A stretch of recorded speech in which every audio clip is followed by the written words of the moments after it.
আজকের এই 2 দিন ব্যাপী বিশাল ইসলামী অনুষ্ঠানে আমার আসলে উপস্থিত হওয়ার কথা ছিল না, এবং সেই কারণে পোস্টারে আপনারা হয়তো আমার নাম দেখেনও নি, এবং পোস্টারে আমার নাম ছাপানো অবস্থায় ছিলও না। বিশেষত এবছর যেহেতু আমি মসজিদ ভিত্তিক দিন শিক্ষা মক্তব কেন্দ্রিক দাওয়াতি সফর নিয়ে ব্যস্ত আছি এবং কাজ করছি, এবং আপনাদের অত্র অঞ্চলেও, যদিও চাঁপাইনবাবগঞ্জ জেলায় না হলেও আমি আড্ডা পর্যন্ত দাওয়াতি সফর করেছি। যারা হয়তো সেই দাওয়াতি সফরের সময় উপস্থিত ছিলেন তারা জানেন। তো এই দাওয়াতি সফর অব্যাহত রাখার লক্ষ্যে স্বাভাবিক যে প্রোগ্রাম বা জালসাগুলো আছে সেগুলো থেকে আমি নিজেকে দূরে রাখার চেষ্টা করেছি, এবং এখন পর্যন্ত দূরে রাখতে সক্ষম হয়েছি। এবং এটাকে আমার নিজের কাছে মনে হয় যে আমি আমার নাফসের বিরুদ্ধে যুদ্ধ করছি। নাফসের বিরুদ্ধে যুদ্ধ এই জন্য যে একটা প্রোগ্রামে গেলে আপনার পকেটে যে হাদিয়া বা যে টাকা আসে, এটা নাফসকে উদ্বুদ্ধ করে যে তুমি এরকম আরও 5টা বা আরও 10টা প্রোগ্রাম করো। কিন্তু যখন ফি সাবিলিল্লাহ দাওয়াতি সফর করা হয় তখন তো আর পকেটে কোনো টাকা আসে না, তখন শুধু ইমানি কারণে আল্লাহর সন্তুষ্টির জন্য দাওয়াতি সফর হয়, যেটা প্রায় এখন পর্যন্ত 130-এর অধিক মসজিদে আমি গত 2-3 মাসে সফর করেছি, আলহামদুলিল্লাহ। তো নাফসের বিরুদ্ধে লড়াই করে এখনো সেই দাওয়াতি কাজ আমরা অব্যাহত রেখেছি এবং রাখার চেষ্টা করব ইনশাআল্লাহ। আজকের প্রোগ্রামে উপস্থিত হওয়া মূলত এটি একটি দ্বীনী প্রতিষ্ঠান, সেখানে আমার শ্রদ্ধেয় পিতা আব্দুর রাজ্জাক বিন ইউসুফ উপস্থিত হওয়ার ওয়াদা করেছিলেন, এবং আজকের দিনে তার উপস্থিত হওয়ার কথা ছিল। সেহেতু পরিবেশ রক্ষার খাতিরে, তার ওয়াদা রক্ষার খাতিরে আমি আজকে আপনাদের এই প্রোগ্রামে উপস্থিত হয়েছি। আজকে আপনাদের এই প্রোগ্রামে উপস্থিত হয়ে আমার সংক্ষিপ্ত বক্তব্যের বিষয়বস্তু, যেহেতু এটি শিক্ষা প্রতিষ্ঠান এবং শিক্ষা নিয়ে আলোচনা হোক এটাই আমি চাই, আর আমিও যেহেতু ছোটদের শিক্ষা নিয়ে কাজ করছি, মসজিদ ভিত্তিক শিক্ষা নিয়ে কাজ করছি, সেহেতু সেই শিক্ষার উপরে মসজিদ ভিত্তিক দিন শিক্ষার গুরুত্ব ও তাৎপর্য এই বিষয়ের উপরেই আমি আমার সংক্ষিপ্ত বক্তব্য আজ আপনাদের এখানে পেশ করার চেষ্টা করব ইনশাআল্লাহুল আজিজ। প্রথমে আমাদের বুঝতে হবে যে মসজিদের গুরুত্ব ও তাৎপর্য কি। মসজিদ কি শুধু আমাদের উম্মতের জন্য প্রথম সৃষ্টি হয়েছিল, না মসজিদ আদিকাল থেকে আছে? সকল উম্মতের জন্য মসজিদ ছিল। তাহলে আপনি পবিত্র কোরআনে খুঁজে পাবেন ইন্না আউওয়ালা বাইতুন উযিআ লিন-নাস বিবাক্কা, পৃথিবীর মানুষের ইবাদতের জন্য আসমানের নিচে জমিনের উপরে প্রথম যে ঘর তৈরি করা হয়েছিল মসজিদ হিসেবে সেটি মক্কায়। এবং বুখারীর হাদিসে রাসূলুল্লাহ সাল্লাল্লাহু আলাইহি ওয়াসাল্লাম বলছেন, আন আবি যার আল-গিফারি, আবু যার গিফারি রাদিয়াল্লাহু তাআলা আনহু থেকে বর্ণিত, তিনি বলেন আমি রাসূল সাল্লাল্লাহু আলাইহি ওয়াসাল্লামকে জিজ্ঞেস করেছিলাম যে আইয়ুল মসজিদ, কোন মসজিদ পৃথিবীতে সর্বপ্রথম নির্মিত হয়েছে? রাসূলুল্লাহ সাল্লাল্লাহু আলাইহি ওয়াসাল্লাম উত্তরে বলেছেন বাইতুল্লাহ বা আল মসজিদ আল হারামের কথা। আমি জিজ্ঞেস করলাম সুম্মা আইয়ু, তারপর কোন মসজিদ? তিনি বললেন আল মসজিদুল আকসা, দূরবর্তী মসজিদ। দূরবর্তী মসজিদ তথা মক্কা থেকে দূরে 1500 কিলোমিটার দূরে ফিলিস্তিনের জেরুজালেমে অবস্থিত মসজিদে আকসা। আমি বললাম কাম বাইনাহুমা, এই 2 মসজিদের মধ্যে পার্থক্য কত বছরের? তিনি বললেন 40 আম, 40 বছরের ব্যবধান।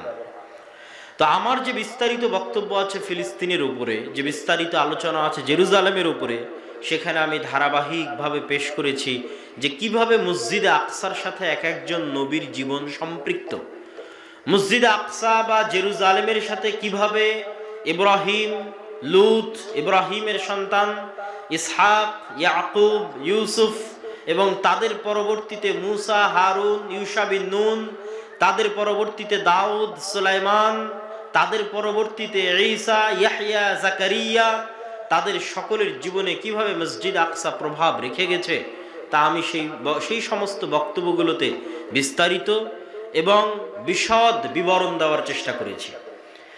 ওই বিশদ এবং বিস্তারিত বিবরণের সারমর্ম হিসেবে 2টি লাইন যদি আপনাদের সামনে বলি, যে আল্লাহ সুবহানাহু তাআলা ইব্রাহিম আলাইহিস সালাতু ওয়াস সালামের পরবর্তী বংশে নবুয়তকে সীমাবদ্ধ করে দিয়েছেন।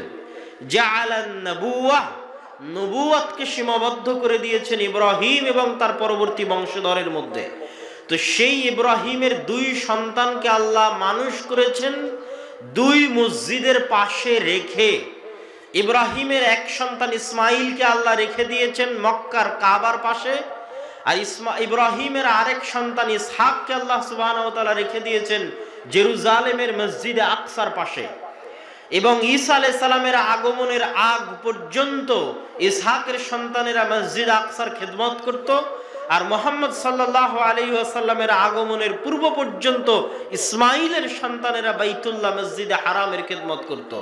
এই সারমর্ম বাক্য দিয়ে আমি এটি বুঝাতে চাচ্ছি যে মসজিদ শুধু আমাদের সময়ে বা আমাদের দিনে বা আমাদের ধর্মের জন্য নয়, বরং অতীতের সকল নবীর সম্পর্ক ছিল মসজিদের সাথে, এবং মসজিদের সাথে সম্পর্ক রক্ষার মাধ্যমেই আল্লাহ সুবহানাহু ওয়া তাআলা ইব্রাহিমের পরিবারকে আদর্শ পরিবার হিসেবে গড়ে তুলেছিলেন। সম্মানিত উপস্থিতি, এই মসজিদ মাল্টিফাংশনাল, তথা মসজিদের শুধু একটি কাজ নয়। আজকে যে মোবাইল বা যে ক্যামেরাগুলো সামনে দেখতে পাচ্ছেন, এই মোবাইলে আপনি ক্যালকুলেটরও চালান, এই মোবাইলে আপনি টর্চ লাইটও ব্যবহার করেন, এই মোবাইলে আপনি ফোন দিয়ে কথাও বলেন, এই মোবাইলে আপনি মেসেজ আদান প্রদান করেন, আবার মোবাইল দিয়ে ভিডিও করছেন। তাহলে কতগুলো কাজ একটা মোবাইল দিয়ে হচ্ছে। রাসূলুল্লাহ সাল্লাল্লাহু আলাইহি ওয়াসাল্লাম তার সমাজ ব্যবস্থায়, তার রাষ্ট্র ব্যবস্থায় মসজিদকে সেই জায়গায় নিয়ে গেছিলেন যে মসজিদের ফাংশন হবে মাল্টিফাংশনাল। অগণিত অসংখ্য কাজে মসজিদ তার ভূমিকা রাখবে। রাষ্ট্রীয় কাজে মসজিদ তার ভূমিকা রাখবে, সামাজিক কাজে মসজিদ তার ভূমিকা রাখবে, জ্ঞানের কাজে মসজিদ তার ভূমিকা রাখবে, ইবাদতের কাজে মসজিদ তার ভূমিকা রাখবে, সামাজিক রীতিনীতি কৃষ্টি কালচারের কাজে মসজিদ তার ভূমিকা রাখবে। মসজিদকে তিনি নিয়ে গেছেন মাল্টিফাংশনাল। একটা মসজিদে শুধু একটি কাজ হবে না, প্রত্যেক ইহুদি রেস্টুরেন্টে একজন আলেম থাকবে, ইহুদিদের আলেম। ওই ইহুদির আলেমের হাত দিয়ে প্রথম চুলাটা জ্বলবে, ওই ইহুদি আলেমের হাত দিয়ে জবাই হবে, ওই ইহুদি আলেমের হাত দিয়ে রান্নার স্টার্টিংটা হবে। আমি তাদের সমাজ ব্যবস্থার কথা বলছি। কিন্তু তারা এই জিনিসটাকে, তথা তাদের নিজস্ব আলেম রাবাই এবং পাদ্রীদেরকে কোথায় নিয়ে গেছে, যেটা আল্লাহ নিন্দা করছেন যে তারা রব বানিয়ে নিয়েছে। তারা এমন পর্যায়ে নিয়ে গেছে যে আলেম যদি আল্লাহর করা কোনো হারামকে হালাল করে দেয়, আলেম যদি আল্লাহর করা কোনো হালালকে হারাম করে দেয়, তাহলে ইহুদিরা সেটাই মেনে নেয়, আল্লাহর বিধানকে মানে না। যেমন আল্লাহ তার সকল আসমানি কিতাবে জেনাকে হারাম করেছেন, অবৈধ সম্পর্ককে, ব্যভিচারকে হারাম করেছেন। এখন কোনো ইহুদি মেয়ে যদি রাবাইর কাছে অনুমতি প্রার্থনা করে, পাদ্রীর কাছে অনুমতি প্রার্থনা করে যে ইসরায়েলের স্বার্থে গোয়েন্দাগিরি করার জন্য আমাকে উমুকের বিছানায় যাওয়া লাগবে, আমার কি কোনো গুনাহ হবে? তাহলে ইহুদি আলেম বলে দিবে, না, তোমার কোনো গুনাহ হবে না, তুমি যাও, এটা তোমার জন্য হালাল। বলেন নাউজুবিল্লাহ। তখন তারা মনে করে নিবে এটা হালাল। এটাই আল্লাহ বলেছে, ইত্তাখাযু আহবারহুম ওয়া রুহবানাহুম আরবাবাম মিন দুনিল্লাহ। যে ইহুদিরা শিরিক করে, শিরিকটা কোথায় করে? তারা তাদের আলেমকে, পাদ্রীকে, রাবাইকে আল্লাহর জায়গায় বসিয়ে দিয়েছে। আল্লাহর হারামকে তারা হালাল করে, হালালকে তারা হারাম করে, এবং সেটাই তারা মেনে নেয়। তাকলিদ, এক কথায় অন্ধ তাকলিদ। কিন্তু আমি বলছি ওটার একটা ইনসাফ আছে, তথা আলেম ওলামাকে মান্য করার, শ্রদ্ধা সম্মান করার একটা ইনসাফ আছে। তো তাদের সমাজ ব্যবস্থা এখনো এইভাবে ঘুরপাক খাচ্ছে, আর আমরা সেই জায়গায় ধর্ম নিরপেক্ষতার নামে ধর্মহীনতাকে আধুনিকতা বানিয়েছি। কথাটা আমারও বুঝেন। আমরা মুসলমানেরা ধর্ম নিরপেক্ষতার নামে ধর্মহীনতাকে আধুনিকতা বানিয়েছি। আমার মুখে দাড়ি না থাকলে আমি নিজেকে স্মার্ট মনে করি, আমার মেয়ে পর্দা না করলে আমি সেটাকে স্মার্ট মনে করি। কেন? আমি ধর্ম নিরপেক্ষতার নামে ধর্মহীনতাকে আধুনিকতা বানিয়েছি। আর ইহুদিরা আরো শক্ত করে, আরো কঠোরভাবে, আরো শক্ত করে তাদের দ্বীনকে শক্ত করে আঁকড়ে ধরেছে। জাল, জয়ীফ, মিথ্যা, ভুয়া যেটাই থাকুক, ওইটাকে আরো শক্ত করে আঁকড়ে ধরেছে। কিন্তু জ্ঞান গবেষণায় সবার উপরে চলে গেছে। তথা আপনি দিনকে শক্ত করে আঁকড়ে ধরলে আপনি উন্নত হবেন না, আপনি আধুনিক হবেন না, এ কথা সম্পূর্ণ ভুয়া, ভুল। তার জ্বলন্ত প্রমাণ হচ্ছে আজকের ইহুদিরা। তারা তাদের দিনের বিষয়ে কোনো কম্প্রোমাইজ নাই। মুসলমানদের চেয়ে বেশি লম্বা দাড়ি তাদের আছে, শতকরা তারাই বেশি দাড়ি রাখে। আপনি খোঁজ নিয়ে দেখবেন, যদি ইউরোপ আমেরিকায় কোনো আপনার আত্মীয় স্বজন থেকে থাকে, কোনো ইহুদির সাথে তাদের সাক্ষাৎ হয়ে থাকে, যে তাহলে ইহুদিরা দাড়ি রাখে কিনা এবং শতকরা কত পার্সেন্ট ইহুদি দাড়ি রাখে, সেটা তাকে জানতে বলবেন। সম্মানিত উপস্থিতি, কিন্তু আমরা মুসলমানেরা ধর্মনিরপেক্ষতার নামে ধর্মহীনতাকে আমাদের আধুনিকতার মানদণ্ড বানিয়ে নিয়েছি। ফলত আমাদের সমাজ যে মসজিদ ভিত্তিক প্রতিষ্ঠিত হবে, মসজিদকে কেন্দ্র করে প্রতিষ্ঠিত হবে, মসজিদের ইমামের যে একটা অবস্থান থাকবে সমাজে, এটা আমরা সম্পূর্ণরূপে হারিয়ে ফেলেছি। ফলত আল্লাহ সুবহানাহু ওয়া তাআলা পৃথিবীতে আমাদেরকে নিচে নামিয়ে দিয়েছেন। আমাদের মান সম্মান ইজ্জত মর্যাদা আল্লাহ সুবহানাহু ওয়া তাআলা কমিয়ে দিয়েছেন। সম্মানিত উপস্থিতি, বলছিলাম মসজিদের কথা। তো মসজিদ হচ্ছে মাল্টি ফাংশনাল। মসজিদে শুধু রমজান মাসের ফিতরা বন্টন হবে এই জন্য মসজিদ তৈরি করা হয়নি। মসজিদে শুধু কুরবানির গোশত বন্টন হবে এই জন্য মসজিদ তৈরি করা হয়নি। মসজিদে শুধু মানুষ মারা গেলে তার খাটলি রাখা হবে, খাটলি রাখার জায়গা থাকবে এই জন্য মসজিদ তৈরি করা হয়নি। মসজিদে শুধু 5 ওয়াক্ত সালাত আদায়ের পর মসজিদ দরজা বন্ধ করে দেওয়া হবে এই জন্য মসজিদ তৈরি করা হয়নি।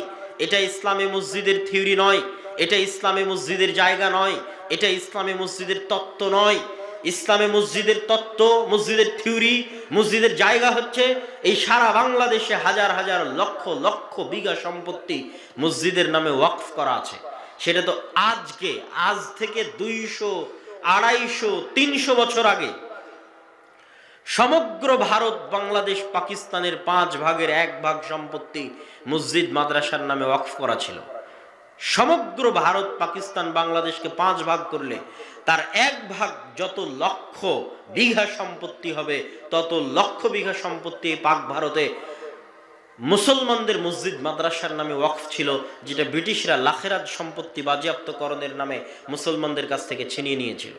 তাহলে আজকে যে শত শত বিঘা সম্পত্তি মসজিদ মাদ্রাসার নামে ওয়াকফ আছে, এগুলো ওই লাখেরাত সম্পত্তি বাজেয়াপ্ত হওয়ার পরের, মানে এগুলো 150-200 বছরের বেশি এগুলোর বয়স নয়।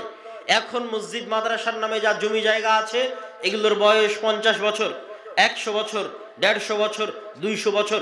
তার মানে কি 200 বছর আগে রহনপুরে মুসলমান ছিল না? ছিল। 200 বছর আগেও, 800 বছর আগেও রহনপুরে মুসলমান ছিল।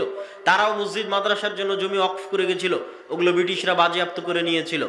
এখন আপনার রহনপুরে মসজিদ মাদ্রাসার নামে যেগুলো ওয়াকফ হয়েছে, এগুলো 20 বছর আগের, 30 বছর, 50 বছর আগের, 100 বছর, 150 বছর আগের, খুব জোর 200 বছর আগের।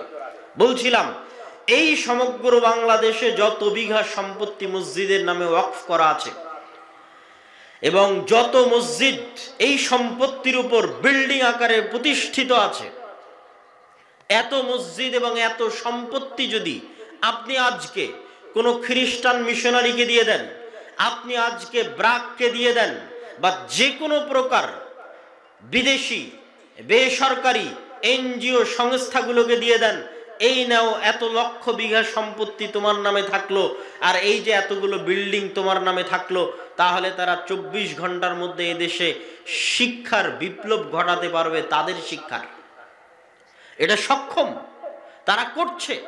গোটা বাংলাদেশে ব্রাক 25 থেকে 30 হাজার স্কুল পরিচালনা করে, অথচ ব্রাকের নামে 1 ছটাক জমি মানুষের ওয়াকফ করা নাই। তাহলে ব্রাক মানুষের জমি ভাড়া নিয়ে ভাঙ্গা বেড়া ভাঙ্গা টিনে আপনার সন্তানকে শিখাবে, এই গরজ তার, এই জন্য সেই স্কুল পরিচালনা করছে। এখনো এদেশের সর্বশ্রেষ্ঠ স্কুল খ্রিস্টান মিশনারি বা খ্রিস্টান যারা আছে তারাই পরিচালিত করে থাকে। শিক্ষার গুরুত্ব, শিক্ষার মর্যাদা, শিক্ষার প্রয়োজনীয়তা এখনো তাদের কাছে আছে, এবং তাদের যেটা আলটিমেট গোল, সর্বশেষ তাদের যেটা টার্গেট, সেটা হচ্ছে সন্তান আপনি জন্ম দিবেন আর আপনার সন্তানকে শিখাবে ইবলিস। সন্তান আপনি জন্ম দিবেন আর আপনার সন্তান যে সিলেবাস পড়বে, ওই সিলেবাস প্রণয়ন করবে ইবলিস।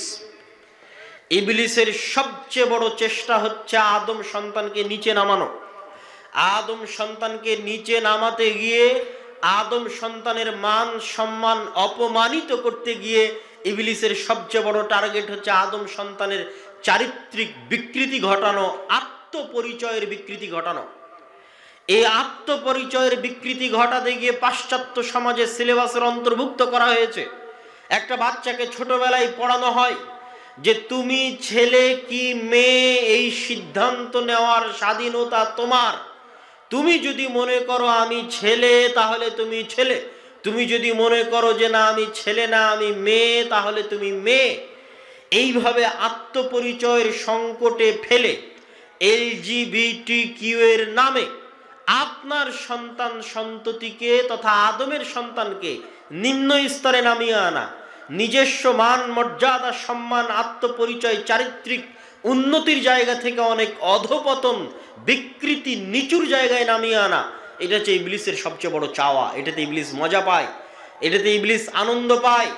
যখন কোনো মানুষকে সে আত্মপরিচয়ের সংকটে ভুগিয়ে নিচে নামিয়ে আনতে পারে, খারাপ বানিয়ে দিতে পারে। এই জন্য আজ সারা বিশ্বের সিলেবাসগুলো পরিবর্তন হয়ে যাচ্ছে, বাংলাদেশের সিলেবাস পরিবর্তন হয়ে যাচ্ছে। বাংলাদেশের বিশ্ববিদ্যালয়ে প্রধান অতিথি হিসেবে, বিশাল চিফ গেস্ট হিসেবে ছাত্রদের সামনে বক্তব্য দিবে ট্রান্সজেন্ডার তথা হিজড়া। হিজড়া বাংলাদেশের বিশ্ববিদ্যালয়ের ছাত্রদের সামনে প্রধান অতিথি হিসেবে চিফ গেস্ট হিসেবে বক্তব্য দিবে। এই কালচারে ছাত্রদেরকে পরবর্তী প্রজন্মকে বড় করানোর একটা বিশাল এজেন্ডা নিয়ে ইবলিস এবং তার সেনাবাহিনী কাজ করছে। আমি কখনোই এটার জন্য কোনো সরকার, কোনো রাষ্ট্র বা কোনো ব্যক্তিকে দায়ী করি না। আমি একদম আমার প্রত্যেকটা বক্তব্যে আমি কোট করে বলেছি, টু দ্য পয়েন্ট উল্লেখ করে বলেছি যে এটার জন্য দায়ী হচ্ছে ইবলিস। এটা ইবলিসের চেষ্টা, ইবলিসের পরিশ্রম।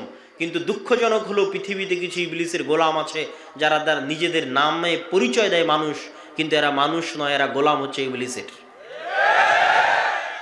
এই সমস্ত ইবলিসের গোলাম, ইবলিসের দালাল এবং ইবলিসের লেসপেন্সারেরা আমার এবং আপনার সন্তানের ভবিষ্যৎ, চারিত্রিক উন্নতি, আত্মপরিচয়, মুসলমানিত্বের পরিচয়কে নষ্ট করার জন্য সমগ্র পৃথিবীর মুসলিম বিশ্বে, মুসলিম দেশে সিলেবাস পরিবর্তন করছে। তারই ধারাবাহিকতায় বাংলাদেশের সিলেবাসও পরিবর্তন হয়েছে। এবং বাংলাদেশের সিলেবাসে সবচেয়ে দুঃখজনক, সবচেয়ে কষ্টদায়ক যে বিষয়টি অন্তর্ভুক্ত হয়েছে, যেটা ভাবলে শরীর শিউরে ওঠে, যেটা ভাবলে মনে হয় যে আমাদের পূর্বপুরুষরা কি লক্ষ্য নিয়ে, কি উদ্দেশ্য নিয়ে, কি আশা নিয়ে এই মানচিত্র আমাদেরকে দিয়ে গেছিলেন, সেটার সাথে আমরা কতটা বেঈমানি এবং কতটা নিমক হারামি করেছি এবং করছি, সেটা ভাবলে আফসোস হয় এবং গা শিউরে ওঠে। একটা হচ্ছে হারামেরও একটা লেভেল আছে, হারামের একটা কোয়ালিটি আছে। মানুষ যদি কোনো হারাম গুনাহ গোপনে করে, আল্লাহ সুবহানাহু তাআলা সেই গুনাহ ক্ষমা করে দেওয়ার সম্ভাবনা বেশি। কেননা সেই গুনাহটা গোপন রেখেছে, মানুষের সামনে গল্প করেনি এবং অন্যের গুনাহ আরেকজনের সামনে ফাঁস করেনি, জানিয়ে দেয়নি। নিজের গুনাহ গোপন রেখেছে, আল্লাহ তার গুনাহ ক্ষমা করে দিবেন দ্রুত এবং তাড়াতাড়ি, সম্ভাবনা বেশি।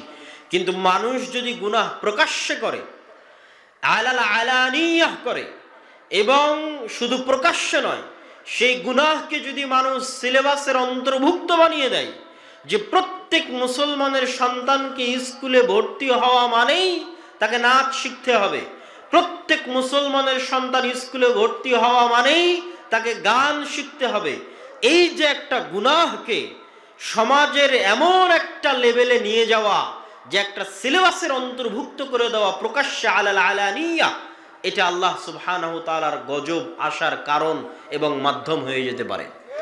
সম্মানিত উপস্থিতি, এইরকম এক ভয়ঙ্কর এবং ভয়াবহ পরিস্থিতিতে, এরকম এক ভয়ানক পরিস্থিতিতে আপনি আপনার সন্তানদের ভবিষ্যৎ বাঁচাবেন কিভাবে, আপনাদের ভবিষ্যৎ প্রজন্ম বাঁচাবেন কিভাবে?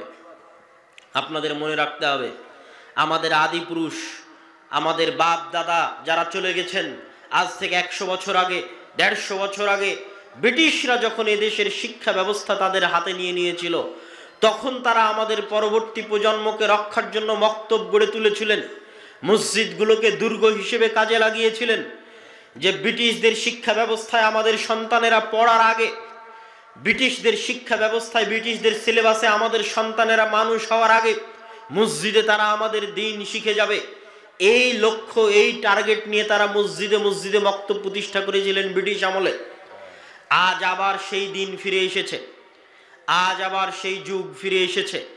আজ যদি আপনারা মসজিদে মসজিদে বক্তব্য প্রতিষ্ঠা না করেন, প্রত্যেক মুসলমানের সন্তানের মৌলিক দিন শিক্ষার ব্যবস্থা নিশ্চিত না করেন, আমি মনে করি এটা এখন ফরজ। এটা হচ্ছে মাসলিহাতান নাস, উম্মাহ মুসলিমার মাসলিহার জন্য, স্বার্থ রক্ষার জন্য প্রত্যেক মসজিদ কমিটির উপর ফরজ, প্রত্যেক এলাকার মানুষের উপর ফরজ যে তারা নিজ নিজ মসজিদে মক্তব শিক্ষা ব্যবস্থাকে চাঙ্গা করবে, শক্তিশালী করবে। কেমন শক্তিশালী করবে, কেমন চাঙ্গা করবে? যেমন তার মসজিদের অবকাঠামো শক্তিশালী আছে, তার চেয়ে বেশি শক্তিশালী করবে তার মসজিদের দিন শিক্ষার ব্যবস্থাকে।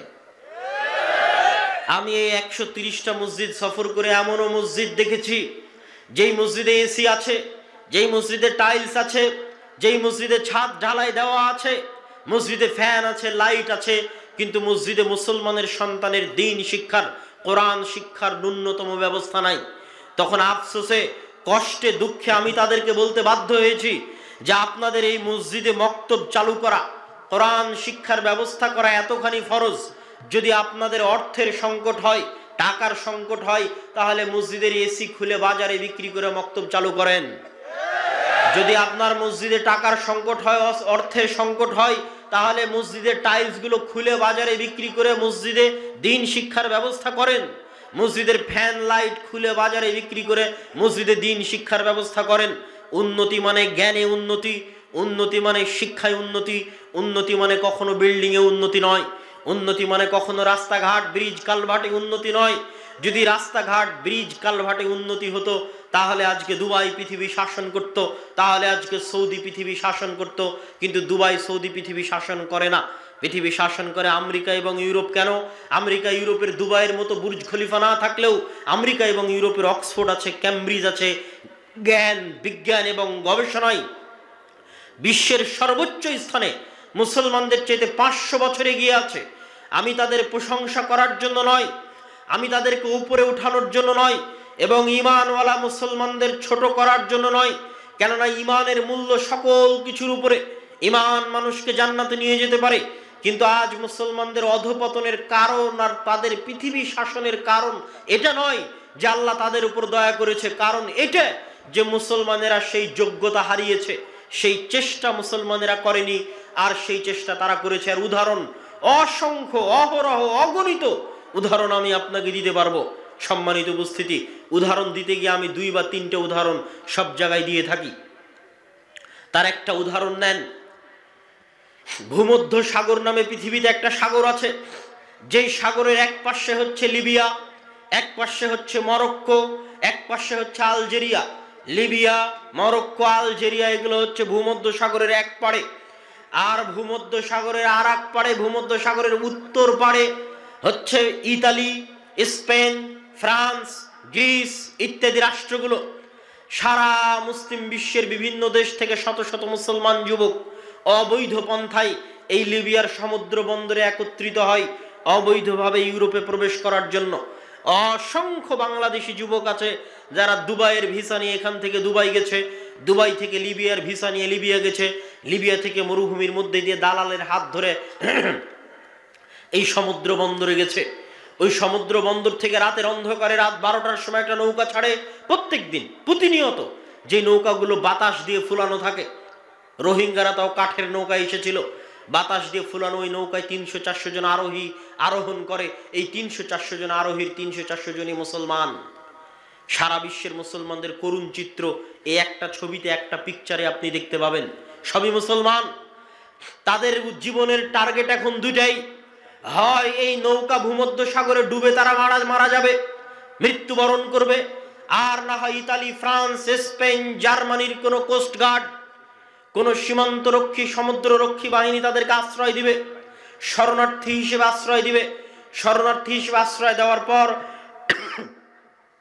অবৈধভাবে তাদের যাত্রা শুরু হওয়ার পর তারপরে একটা সময় গিয়ে তারা পাসপোর্ট, বৈধ লিগ্যাল ডকুমেন্টের তারা অধিকারী হবে, এবং তারা ওই ইউরোপ এবং আমেরিকার দেশে গিয়ে হয় ট্যাক্সি ড্রাইভার, না হয় দোকানদার, না হয় রেস্টুরেন্টের ওয়েটার, আর না হয় কেয়ার হোমের জব, এই সমস্ত কার্যক্রমে, এই সমস্ত চাকরিতে তারা যুক্ত হবে। আমি কখনোই আমার ওই সমস্ত ভাইকে আমি ছোট করে কথা বলছি না, বা মধ্যপ্রাচ্যের দেশে আমাদের যে সমস্ত ভাইরা লেবারি করে তাদেরকে ছোট করে কথা বলছি না। আমাদের এই ভাগ্যের জন্য আমরাই দায়ী, কেননা আমরা কোনোদিন পড়াশোনা এবং শিক্ষার গুরুত্ব দেইনি।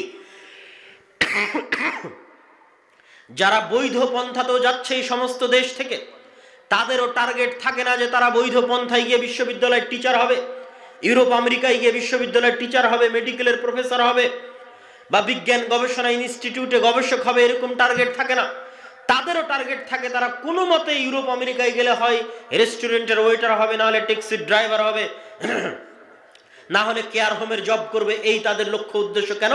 তাদের শিক্ষাগত যোগ্যতা নাই, তাদেরকে শিক্ষাগত যোগ্যতা দেওয়া হয়নি। আর কেনই বা রাষ্ট্র, কেনই বা সরকার তাদেরকে শিক্ষা দিবে? কেন সরকার চাইবে না তাদেরকে শিক্ষা দিতে? তারও কারণ আপনাকে বলে দিচ্ছি। শিক্ষা মানুষকে আত্মমর্যাদা দেয়, শিক্ষা মানুষকে আত্মসম্মান দেয়। যখন মানুষ আত্মমর্যাদা এবং আত্মসম্মান পায়, তখন মানুষ আর গোলামি করে না, তখন মানুষ 10 টাকা 5 টাকার সামনে বিক্রি হয় না। কিন্তু যখন মানুষের কাছে শিক্ষা থাকে না, যখন মানুষ মদখোর হয়, জুয়াখোর হয়, গাঞ্জাখোর হয়, তখন তাকে 5টা টাকা দিয়ে বলতে পারবেন ওকে মেরে দাও, 5টা টাকা দিয়ে বলতে পারবেন অমুক গাড়িতে আগুন দাও, 5টা টাকা দিয়ে বলতে পারবেন অমুক বাসে আগুন দাও, তখন সে বিক্রি হয়ে যাবে। সম্মানিত উপস্থিতি, আর ক্ষমতা ধরে রাখার জন্য, ক্ষমতা টিকিয়ে রাখার জন্য আমার এরকম 5টা 10টা মদখোর, গুন্ডা, জুয়াখোর, গাঞ্জাখোর দরকার, শিক্ষিত লোকের দরকার নাই। তাহলে যেহেতু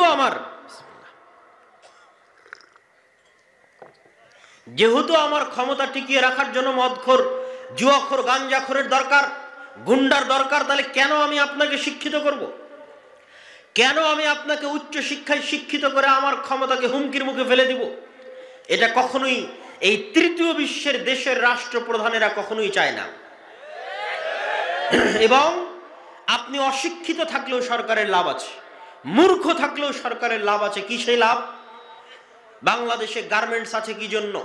আপনি অল্প পরিশ্রমের বিনিময়ে কাজ করেন, অল্প বেতনে কাজ করেন, এই জন্য বাংলাদেশে গার্মেন্টস টিকে আছে। কেন অল্প বেতনে কাজ করেন? ওই লেভেলের শিক্ষা আপনার নাই, এই জন্য আপনি অল্প বেতনে কাজ করেন। আপনি মধ্যপ্রাচ্যের লেবারির চাকরি কেন পাচ্ছেন? আপনি যত অল্প বেতনে মধ্যপ্রাচ্যে ঝাড়ু দিয়ে দেন, রাস্তা পরিষ্কার করে দেন, পৃথিবীর আর কোনো জাতি অত অল্প বেতনে কাজ করে না, এই জন্য আপনি মধ্যপ্রাচ্যের ভিসা পাচ্ছেন।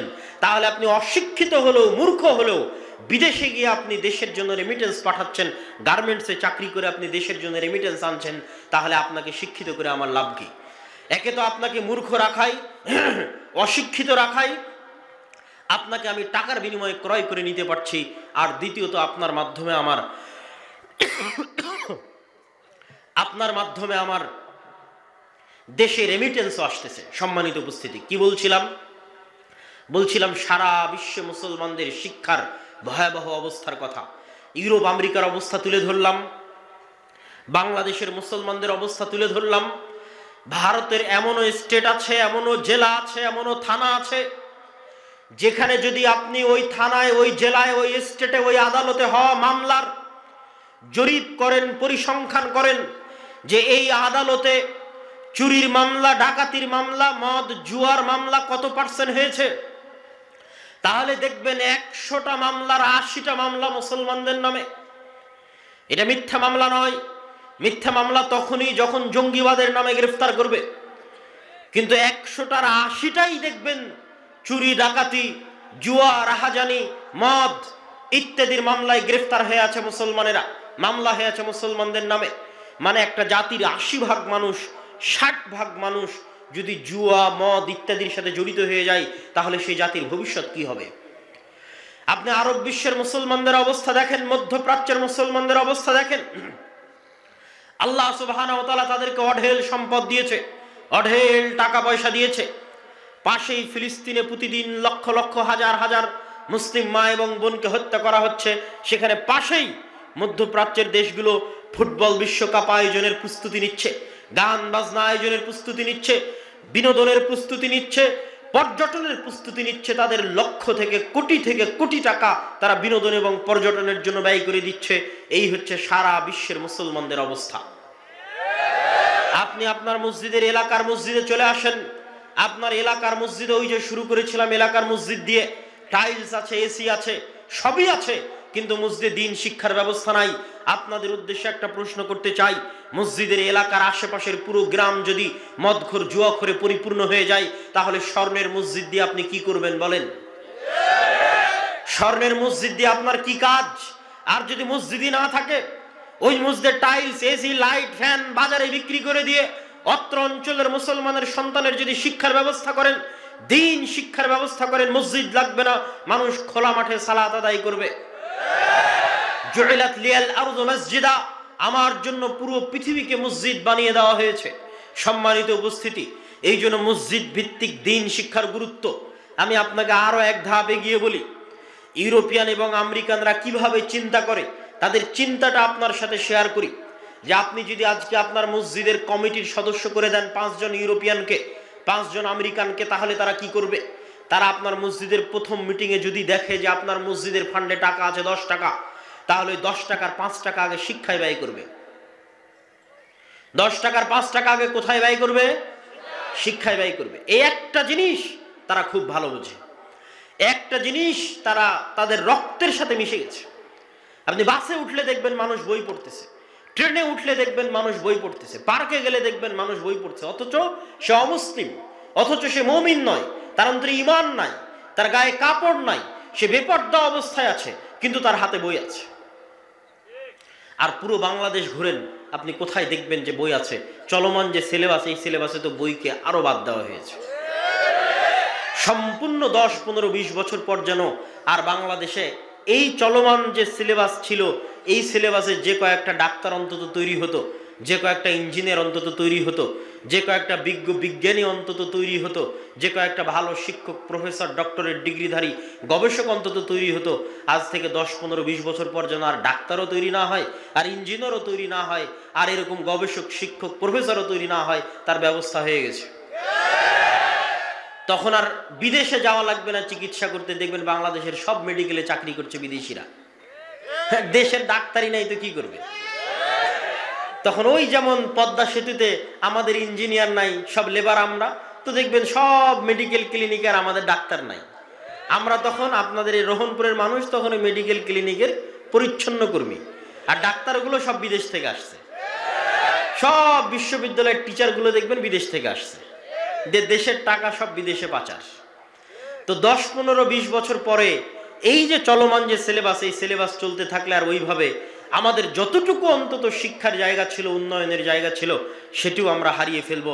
সম্মানিত উপস্থিতি, বলছিলাম আমরা তো আর সামগ্রিক পরিবর্তনটা করতে পারবো না, দেশের সেই সক্ষমতা, সেই সাধ্য আল্লাহ সুবহানাহু ওয়া তাআলা আমাদের দেয়নি, কিন্তু আমরা আমাদের জায়গা থেকে দিনের লেভেলটা অন্তত আমাদের সন্তানকে দিতে পারবো। এই জন্য আপনাদের সংকল্প হতে হবে, দৃঢ় সংকল্প হতে হবে, একজন মুসলমানের সন্তানও যেন এই বছর থেকে, আগামী বছর থেকে, জানুয়ারি থেকে স্কুলের বারান্দায় ততক্ষণ পর্যন্ত পা দিবে না যতক্ষণ না তার মসজিদে মক্তবের সিলেবাস কমপ্লিট না করেছে।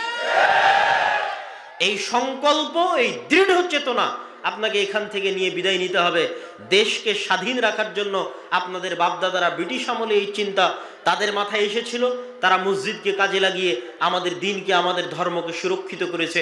আজ স্কুলের সিলেবাস যেই জায়গায় গেছে, আপনার সন্তানের দিন এবং পরবর্তী ভবিষ্যৎ প্রজন্মকে বাঁচাতে, দেশকে বাঁচাতে, দেশের ভবিষ্যৎ জাতিকে বাঁচাতে মসজিদ ভিত্তিক দিন শিক্ষার বিকল্প নাই।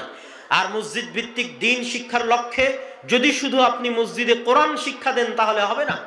মসজিদে কোরআন শিক্ষার পাশাপাশি মৌলিক দিন শিক্ষার ব্যবস্থা রাখতে হবে। আমি আমার বক্তব্য আপনাদেরকে আরো কিছুক্ষণ বক্তব্য দীর্ঘায়িত হবে, আপনারা এলোমেলো বা উঠে যাওয়ার চেষ্টা করবেন না। তবে বক্তব্যের এই পর্যায়ে আমি একটু আহ্বান জানাবো, যারা স্বেচ্ছাসেবক আছে তারা যদি অত্র প্রতিষ্ঠানের সহযোগিতার জন্য, অত্র প্রতিষ্ঠানের দানের জন্য, আপনারা যারা এখন উপস্থিত জনগণ আছেন তাদেরকে আমি উদাত্ত আহ্বান জানাবো, বক্তব্যের মধ্যে একটু বিরতি দিয়ে আমার বক্তব্য কন্টিনিউ করতে থাকবো ইনশাল্লাহ। অত্র প্রতিষ্ঠানকে সহযোগিতা করার লক্ষ্যে অত্র বিশাল ইসলামী সম্মেলন সকল বক্তাকে ঢাকা থেকে আনতে হয়েছে। আমরা তো প্রোগ্রাম আয়োজন করি, আমরা বুঝি আসলে একটা প্রোগ্রাম আয়োজন করতে কেমন খরচ, আর কেমনই বা কষ্ট, আর কেমনই বা টেনশন। তা আজকে এখানে যতগুলো বক্তা এখানে যাদেরকে নাম দেওয়া আছে, প্রায় সবাইকে ঢাকা থেকে আনতে হয়েছে, মানে সবাইকে বিমানের টিকিট দিতে হয়েছে। সবাইকে বিমানের টিকিট দিতে হয়েছে মানে অনেক অর্থের ব্যাপার। তারপরে খাওয়া দাওয়া, যাতায়াত, প্যান্ডেল সব মিলিয়ে যেখানে অত্র অনুষ্ঠান থেকে কিছু উঠিয়ে প্রতিষ্ঠান চালানো হবে, আমার মনে হয় না সেটা সম্ভব হবে। তো তারপরেও যদি আপনাদের পক্ষে সম্ভব হয়, অত্র প্রতিষ্ঠানকে সহযোগিতা করার লক্ষ্যে আপনারা আপনাদের সহযোগিতার হাত বাড়িয়ে দিবেন। আমি স্বেচ্ছাসেবকদের ভিতরে যাওয়ার অনুরোধ জানাচ্ছি, জানিয়ে আমি আমার বক্তব্য সামনে আগাচ্ছি। আমার বক্তব্যের এই পর্যায়ের অংশ হচ্ছে, মসজিদ ভিত্তিক দিন শিক্ষা মানে শুধু কোরআন নয়। শুধু কোরআন শিখিয়ে আপনি আপনার বাচ্চাকে পরিপূর্ণ দিন শিখাতে পারবেন না। পুরো মক্তবের একটা প্যাকেজ সিলেবাস থাকতে হবে, যে প্যাকেজ সিলেবাসের মধ্যে আপনার সন্তান কোরআনও শিখবে, আপনার সন্তান দিনের মৌলিক জ্ঞানও শিখবে। এবং আলহামদুলিল্লাহ আমরা জামিয়া সালাফিয়ার পক্ষ থেকে, দাওয়া ইলাল্লাহর পক্ষ থেকে মক্তবের জন্য প্রাথমিক সিলেবাস আমরা আপনাদের সামনে নিয়ে এসেছি, যার উপর আমাদের শিক্ষক ট্রেনিংও শুরু হচ্ছে আগামী 16ই ডিসেম্বর থেকে। এই দুটো বই আমি আপনাদের দেখিয়ে বলতে চাই। একটি হচ্ছে উসমানী কায়দা। আমরা উসমান ইবনে আফফান, যিনি কোরআনকে তার আসল অবস্থার উপর জমা করে বাকি সকল বিভিন্ন বিকৃত কোরআনকে জ্বালিয়ে আসল অবস্থার উপর কোরআনকে রেখেছিলেন, সে উসমান ইবনে আফফান রাদিয়াল্লাহু তাআলা আনহুর নামের দিকে নিসবত করে যে কোনো প্রকার ভুল থেকে মুক্ত রেখে, প্রচলিত ভুল থেকে মুক্ত রেখে একটা ব্যতিক্রমধর্মী কায়দা তৈরি করা আছে, উসমানী কায়দা। এই কায়দা আপনারা যদি অ্যাপসেও যান, তাহলে দাওয়া ইলাল্লাহর অ্যাপসে গেলে এই কায়দার উচ্চারণও আপনারা পাবেন। আর এই কায়দার উপর ট্রেনিংও হবে আগামী 16 তারিখ থেকে, বিভিন্ন মক্তবের শিক্ষক মণ্ডলীর ট্রেনিং হবে। আর মৌলিক দিন শিক্ষার জন্য আদর্শ শিক্ষা নামে একটি বই আছে। এই দুটি বই আপনারা আমাদের স্টলে পাবেন, সামনে হাতের ডানে। সম্মানিত উপস্থিতি, বলছিলাম আপনাদেরকে আমি বক্তব্য সামনের দিকে এগিয়ে নিয়ে যাওয়ার জন্য বলতে চাচ্ছি, মসজিদ ভিত্তিক দিন শিক্ষার, মসজিদ ভিত্তিক কোরআন শিক্ষার সবচেয়ে বড় শত্রু কে বলেন তো? একটু জোরে বলেন তো কে? ইবলিস। মসজিদ ভিত্তিক দিন শিক্ষা, মসজিদ ভিত্তিক কোরআন শিক্ষার সবচেয়ে বড় শত্রু। তার দলিল এবার আপনাদের সামনে পেশ করি। আল্লাহ সুবহানাহু ওয়া তাআলা পবিত্র কোরআন মাজিদে বলছেন, আউযু বিল্লাহি মিনাশ শাইতানির রাজীম ফাস্তাইজ বিল, তোমরা পরিত্রাণ প্রার্থনা করো আল্লাহ সুবহানাহু তাআলার নিকটে। কি থেকে পরিত্রাণ চাইবে? মিনাশ শাইতানির রাজীম, বিতাড়িত শয়তান থেকে। লক্ষণীয় হচ্ছে আল্লাহ সুবহানাহু তাআলা এবং তার রাসূল অন্য সকল কাজে বিসমিল্লাহ দিয়ে শুরু করার আদেশ দিয়েছেন। সকল কল্যাণকর কাজ বিসমিল্লাহ দিয়ে শুরু করার আদেশ দেওয়া হয়েছে, কিন্তু কোরআন শুরু করতে বলা হয়েছে কি দিয়ে? শয়তান থেকে পরিত্রাণ চেয়ে কোরআন শুরু করতে বলা হয়েছে। আপনারা আজকে যারা এখানে যতজন উপস্থিত হয়েছেন, যতদূর পর্যন্ত মাইকের আওয়াজ যাচ্ছে, যত মা বোন রাস্তাঘাটে চলাচল করছেন, সকলের উদ্দেশ্যে জিজ্ঞেস করতে চাই, সর্বশেষ কতদিন থেকে আপনি কোরআন পড়েননি? সর্বশেষ কতদিন যাবৎ আপনি কোরআন হাতে নিয়ে দেখেননি? ইসআলু আনফুসাকুম, নিজেকে জিজ্ঞেস করে দেখেন। আর প্রশ্ন করেন, যতদিন থেকে আপনি কোরআন হাতে নিয়ে দেখেননি, পড়ে দেখেননি, ততদিন থেকে শয়তান আপনাকে কোরআন হাতে নিতে দেয়নি। আপনার বাড়িতে যতদিন থেকে কোরআন তেলাওয়াত হয় না, লাস্ট যতদিন থেকে আপনার বাড়িতে কোরআন তেলাওয়াত হয় না, ততদিন থেকে ওই বাড়িতে শয়তান কোরআন তেলাওয়াত করতে দেয়নি। কোরআনের সবচেয়ে বড় শত্রু হচ্ছে শয়তান। আর শয়তান কোনো কাল্পনিক চরিত্র নয়, শয়তান একটা বাস্তব চরিত্র। আমাদের সবচেয়ে বড় ভুল হচ্ছে আমরা মনে করি ভূত একটা অদৃশ্য বস্তু, সেই অদৃশ্য বস্তুতে আমরা তখনই বিশ্বাস করি যখন অসুখ হয়। রহনপুর চাঁপাইনবাবগঞ্জের মানুষের অসুখ হলেই ভূতে ধরে, আর সেই ভূতের চিকিৎসার জন্য চলে যায় কবিরাজের কাছে। আর আমি আজকে আপনাকে বলে যাচ্ছি, আমাদের 24 ঘন্টা আমাদেরকে ভূতে ধরে আছে। আল্লাহ নিজে কোরআন মাজিদে বলছেন, আল্লাহ রাসূল হাদিসে বলছেন, 24 ঘন্টা আমাদেরকে ভূতে ধরে আছে। ভূত মানে যদি জিন হয়, জিনের একটা অংশ যদি শয়তান হয়, আল্লাহর বাণী যদি সত্য হয়, আল্লাহর রাসূলের বাণী যদি সত্য হয়, তাহলে 24 ঘন্টা আমাদেরকে শয়তান আমাদেরকে প্ররোচনা দিচ্ছে। আর শয়তানকে আল্লাহ এমন ক্ষমতা দিয়েছে, এমন পাওয়ারফুল শক্তিশালী ক্ষমতা দিয়েছে। আল্লাহ সুবহানাহু ওয়া তাআলা কোরআন মাজিদে বলছেন, ইউসবিসু ফি সুদুরিন নাস, শয়তান সরাসরি মানুষের অন্তরে মেসেজ দিতে পারে। এই মোবাইল আমার যতই উন্নত হোক, এই মোবাইলে বাটন চাপলে আপনার অন্তরে মেসেজ যাবে না, গেলে এত কিলোমিটার পথ আমাদেরকে সফর করে আসা লাগতো না, এত কিলোমিটার পথ সফর করে এসে মুখে চিল্লিয়ে বলে আপনার কান দিয়ে ঢুকাতে হচ্ছে। মানে দুনিয়াতে এরকম কোনো যন্ত্র আবিষ্কার হয়নি যেটা মুখ দিয়ে বলা বাদে, চোখ দিয়ে পড়া বাদে, কান দিয়ে শোনা বাদে সরাসরি অন্তরে ইনস্টল করা যাবে। এরকম কিছু আবিষ্কার হয়েছে? এরকম কিছু আবিষ্কার হয়নি, কিন্তু এই প্রযুক্তি আল্লাহ শয়তানকে দিয়ে দিয়েছে। শয়তানের ক্ষেত্রে আল্লাহ বলেছে ইউয়াসবিসু ফি সুদুরিন নাস, সরাসরি মানুষের অন্তরে মেসেজ দিতে পারে শয়তান। এই জন্য মানুষ ধোকায় পড়ে যায়, কোনটা তার নিজের ইচ্ছা আর কোনটা শয়তানের প্ররোচনা মানুষ জানে না। মানুষ অন্ধকারে আছে, মানুষ পথ ভ্রষ্টতার মধ্যে আছে। এই জন্য মানুষকে অন্ধকার থেকে বাঁচাতে আল্লাহ কোরআন পাঠিয়েছে। আল্লাহ সুবহানাহু ওয়া তাআলা পবিত্র কোরআন মাজিদে বলছেন ফাইম্মা ইয়াতিয়ান্নাকুম মিন্নী হুদান ফামান তাবিআ হুদায়া ফালা খাউফুন আলাইহিম ওয়ালা হুম ইয়াহজানুন। এবং আর এক আয়াতে, এরই পূর্বের আয়াতে আল্লাহ সুবহানাহু ওয়া তাআলা বলে দিয়েছেন কুলনাহবিতু মিনহা জামিআ, আজকে তোমরা এখান থেকে সবাই নেমে যাও, তোমরা একজন আরেকজনের শত্রু। আল্লাহ ইবলিসকে এবং আদমকে পরস্পরের শত্রু বানিয়ে দিয়েছেন। পরস্পরের শত্রু কেমন বানিয়েছেন? যেমন খেলা, যেমন ক্রিকেট খেলায় একজন আরেকজনের প্রতিযোগিতা, ফুটবলে একজন আরেকজনের প্রতিযোগিতা, অনলাইন ভিডিও গেমের মধ্যে এনিমি আছে, শত্রু আছে। যারা যুবক এখানে বসে আছে তারা জানে যে হিরোকে যদি জিততে হয় তাহলে অনলাইনে যে এনিমি আছে, শত্রু আছে, তাকে মারতে হবে, আঘাত করতে হবে। তো ঠিক এই পুরো পৃথিবীটাকে আল্লাহ একটা সফটওয়্যারের মতো, একটা অ্যাপসের মতো ডেভেলপ করেছেন। এর মধ্যে আল্লাহ আমাদের শত্রু বানিয়ে দিয়েছে ইবলিসকে, আর ইবলিসকে আল্লাহ দিয়ে দিয়েছেন অ্যাটাকিং পাওয়ার, আক্রমণ করার ক্ষমতা। কত শক্তিশালী আক্রমণ করার ক্ষমতা যে ডাইরেক্ট অন্তরে মেসেজ দিতে পারবে। মানুষ গোলক ধাঁধায়, মানুষ জানেই না কোনটা তার ইচ্ছার, কোনটা শয়তানের প্ররোচনা। দ্বিতীয় আর একটা আক্রমণাত্মক ক্ষমতা আল্লাহ ইবলিসকে দিয়েছে। রাসূল সাল্লাল্লাহু আলাইহি ওয়াসাল্লাম বলছেন ইয়াজরি মাজরাদ দাম, ইবলিস শয়তান এবং তার বাহিনী মানুষের রক্ত কণিকার মধ্যে প্রবাহিত হতে পারে, মানুষের রগে রগে রক্তের মধ্যে প্রবাহিত হতে পারে, চলতে পারে শয়তান। এই ক্ষমতা আল্লাহ শয়তান এবং তার বাহিনীকে দিয়ে দিয়েছে। আরো একটা ভয়ঙ্কর কথা রাসূল সাল্লাল্লাহু আলাইহি ওয়াসাল্লাম বলে দিয়েছেন যে এমন কোন আদম সন্তান নাই যার দুইজন বন্ধু নাই, কারিনুম মিনাল মালায়েকা ওয়া কারিনুম মিনাশ শয়তান। একটা শয়তান বন্ধু, একটা ফেরেশতা বন্ধু। তাহলে 24 ঘন্টা আমাদেরকে শয়তান ঘিরে আছে। এই 24 ঘন্টা শয়তান আমাদেরকে প্ররোচনা দিচ্ছে জাহান্নামে নিয়ে যাওয়ার জন্য। এবং শয়তানের এই ওয়াদার কথা আল্লাহ কোরআন মাজিদে তুলে ধরেছেন, ওয়ালা উদিল্লান্নাহুম ওয়ালা উমান্নিয়ান্নাহুম ওয়ালা আমুরান্নাহুম, আমি অবশ্যই আদম সন্তানকে পথভ্রষ্ট করবই করব। ফাবিমা আগওয়াইতানি লাআকুদান্নাহুম সিরাতাকাল মুস্তাকিম, আমি অবশ্যই আদম সন্তানের জন্য সিরাতে মুস্তাকিমে চলার পথে বাধা হয়ে দাঁড়াবো। আমি আদম সন্তানের সামনে থেকে বাধা দিব, পিছন থেকে বাধা দিব, ডান থেকে বাধা দিব, বাম থেকে বাধা দিব, আদম সন্তানকে সিরাতে মুস্তাকিমে চলতে দিব না।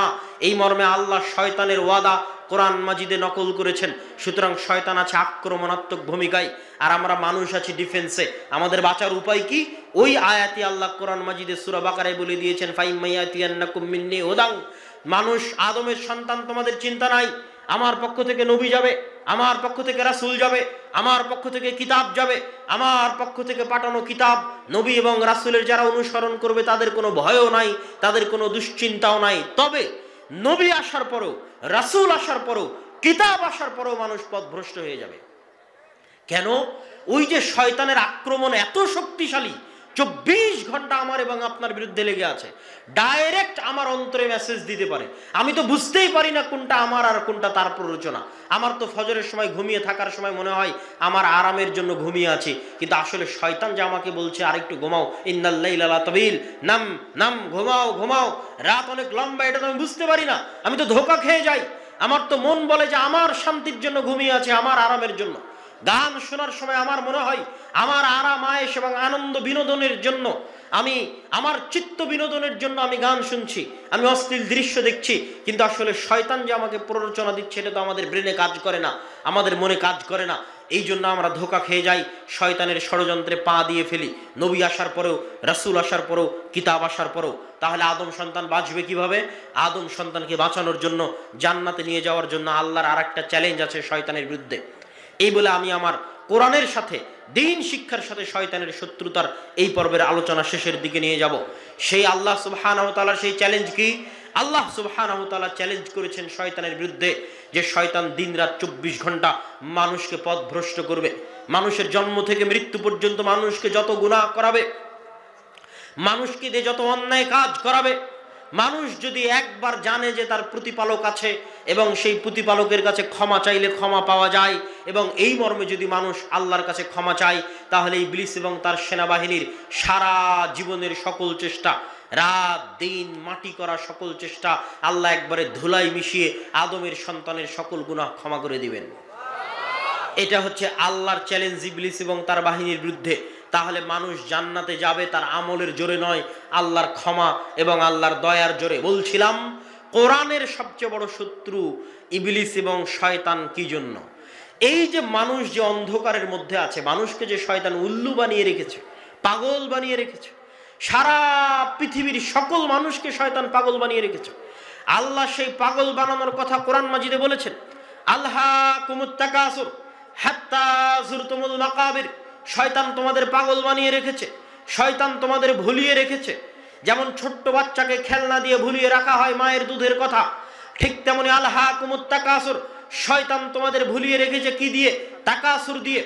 তাকাসুর কি? দুনিয়ার চাকচিক্য, দুনিয়ার মোহমায়া, দুনিয়ার চাকচিক্য মোহমায়া দিয়ে শয়তান তোমাদের ভুলিয়ে রেখেছে। কি ভুলিয়ে রেখেছে? পৃথিবীর সবচেয়ে চিরন্তন সত্য বাস্তবতার কথা ভুলিয়ে রেখেছে, আর সেটা হচ্ছে হে আদম সন্তান তুমি একদিন মারা যাবে। এই কথা শয়তান ভুলিয়ে রেখেছে। যেই যুবকের হাতে মোবাইল আছে, ঘুমাতে ঘুমাতে মোবাইল চালাই, ঘুম থেকে উঠতে উঠতে মোবাইল চালাই, ওর কি কোনোদিন সময় আছে এ কথা স্মরণ করার যে সে মারা যাবে? একটু কথা বলেন। যে যুবক ঘুমাতে ঘুমাতে মোবাইল চালায়, ঘুম থেকে উঠে আবার মোবাইলে হাত দেয়, এর কি এ কথা স্মরণ করার সময় আছে যে সে একদিন মারা যাবে? এমন ভাবে দুনিয়ার জুয়া, দুনিয়ার নেশা আমাদেরকে ঘিরে ধরেছে, দুনিয়ার উন্নত প্রযুক্তি আমাদের হাতে পায়ে এমন ভাবে বেড়ি বেঁধে দিয়েছে, দাসত্বের বেড়ি, পায়ে দাসত্বের বেড়ি, হাতে দাসত্বের বেড়ি, চোখে মুখে দাসত্বের বেড়ি, যা আমাদের সারা জীবনে একবারও মনে করার সময় নাই যে আমরা মারা যেতে পারি বা মারা যাব। অথচ এটাই সবচেয়ে বড় সত্য। এটার কথাই আল্লাহ কোরআনে বলছে, আলহাকুমুত তাকাসুর, শয়তান তোমাদের দুনিয়ার চাকচিক্য দিয়ে তোমাদের ভুলিয়ে রাখবে, ছোট্ট বাচ্চার মতো পাগল বানিয়ে রাখবে, উল্লু বানিয়ে রাখবে। কতক্ষণ পর্যন্ত বানিয়ে রাখবে? হাত্তা যুরতুমুল মাকাবির, যেই দিন তোমরা নিজেরাই মরে যাবে। যেদিন নিজে মরে গেছে সেদিন দেখছে আমি তো মরে গেছি, কিন্তু নিজে মরার আগ পর্যন্ত শয়তানের এই ধোঁকা থেকে বের হতে পারে না। তার এই যে সারা পৃথিবীর মানুষকে শয়তান পাগল বানিয়ে রেখেছে, মানুষ জানে না কোনটা সত্য কোনটা মিথ্যা, মানুষ জানে না কোনটা করবে কোনটা করবে না।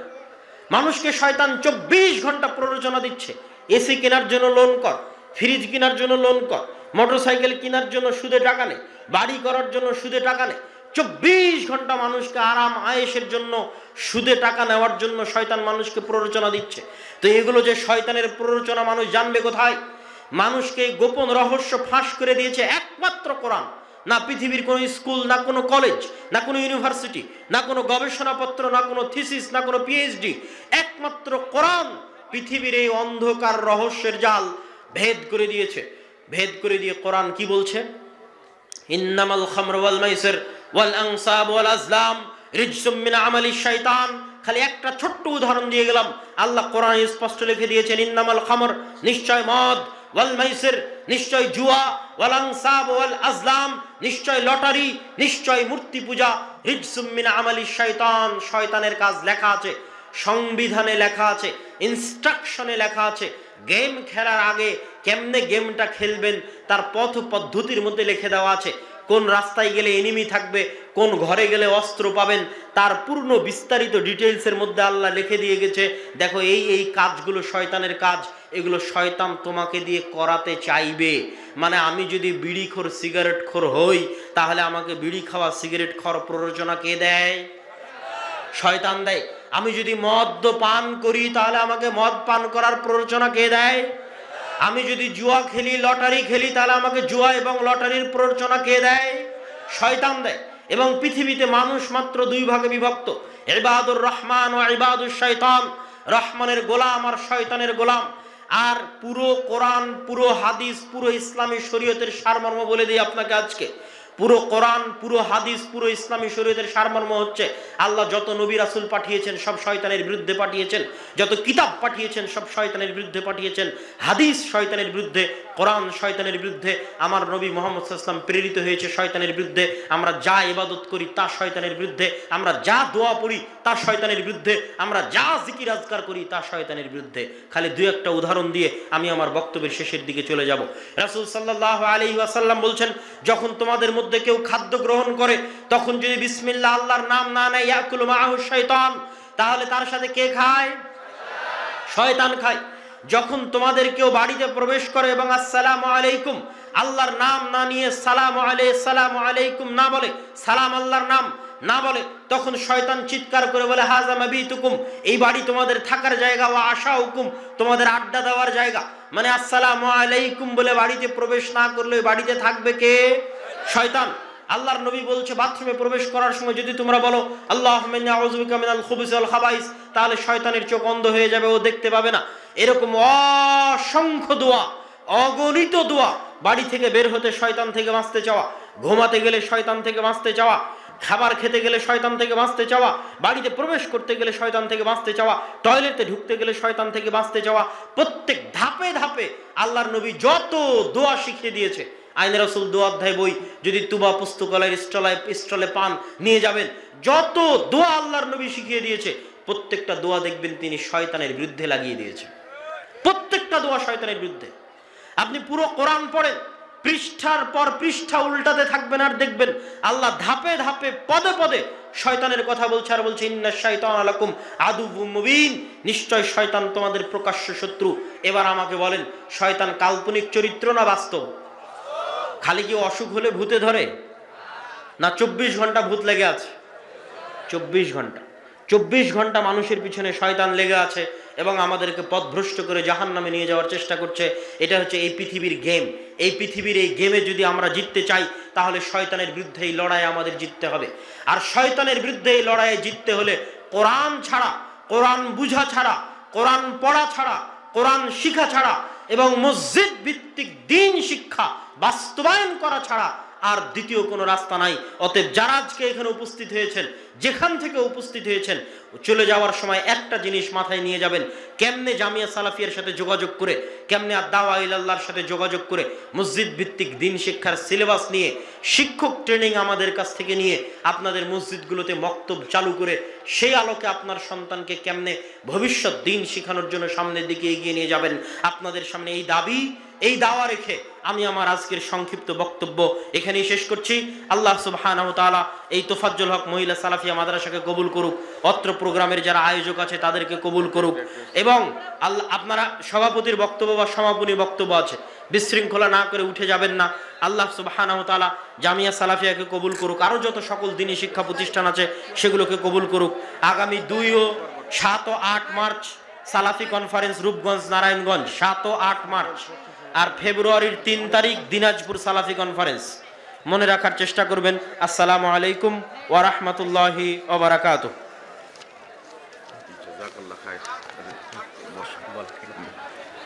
জাযাকাল্লাহ খায়ের। সম্মানিত উপস্থিতি, আপনারা জানেন যে এই রাস্তাটা কাদা আছে।